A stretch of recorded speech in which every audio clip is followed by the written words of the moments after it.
दोस्तों, आज हम लोग जानेंगे अस्थमा से जुड़ी कुछ बहुत ही जरूरी जानकारियां और इसके घरेलू उपचारों के बारे में।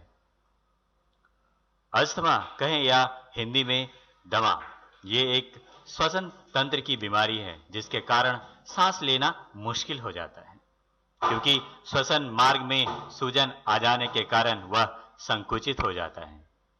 इस कारण छोटी छोटी सांस लेनी पड़ती है, जिससे छाती में कसाव जैसा महसूस होता है, सांस फूलने लगती है और बार बार खांसी आती है।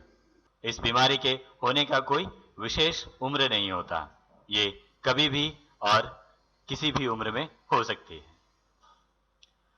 दमा की बीमारी को दो भागों में विभाजित किया जा सकता है, एक है विशिष्ट और दूसरा है गैर विशिष्ट। विशिष्ट प्रकार के दमा के रोग में सांस में समस्या एलर्जी के कारण होते हैं, जबकि गैर विशिष्ट में एक्सरसाइज, मौसम के प्रभाव या आनुवांशिक प्रवृत्ति के कारण होता है। आमतौर पर अगर परिवार में आनुवांशिकता के तौर पर अस्थमा की बीमारी है तो इसके होने की संभावना बढ़ जाती है।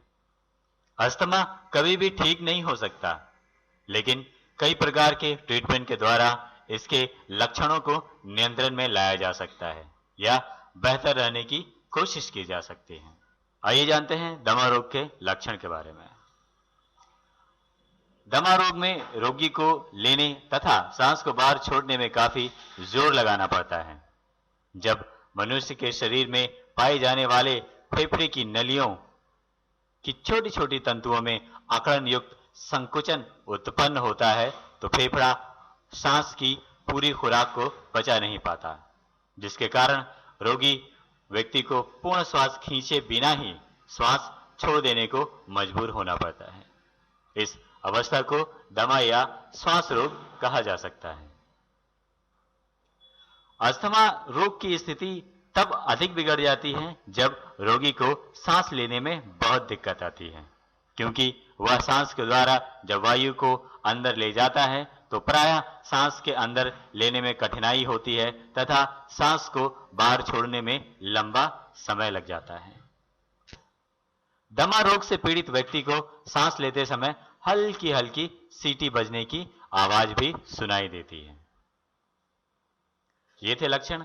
आइए आगे हम जानते हैं कि दमा रोग का हम क्या घरेलू इलाज कर सकते हैं। दोस्तों, दमा रोग के घरेलू इलाज के लिए हमें कुछ सामग्रियां जरूरत जो पड़ती हैं वो है आधा नींबू, 3 पके हुए लेमन ग्रास और 1 खीरा।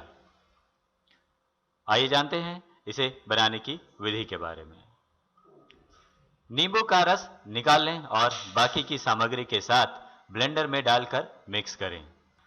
जब जूस बनकर तैयार हो जाए तो इसे पोंछ लें। इस जूस को दिन में 3 बार खाने से पहले सेवन करें। आपको बहुत जल्द लाभ होगा। धन्यवाद।